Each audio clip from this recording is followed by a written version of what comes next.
atë që përmende, do të thotë që po them se për kritika dashamirëse se japësh unë edhe unë kam qenë viktime këtyre gjërave, po tregoj për arsye se gjithmonë në profesionin tim kam ngritur zërin jo për çështje politike, kam ngritur zërin për politikat arsimore.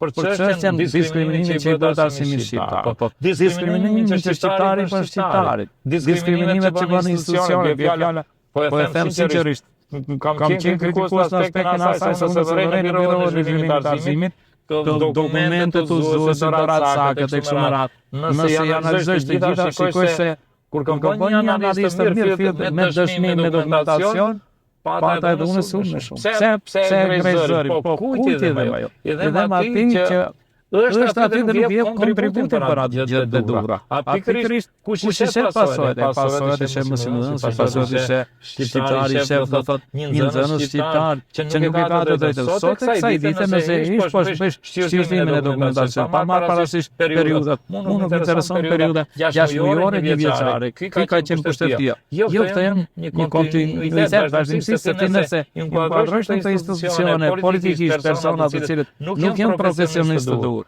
do të kemi pasojat 14 vjet.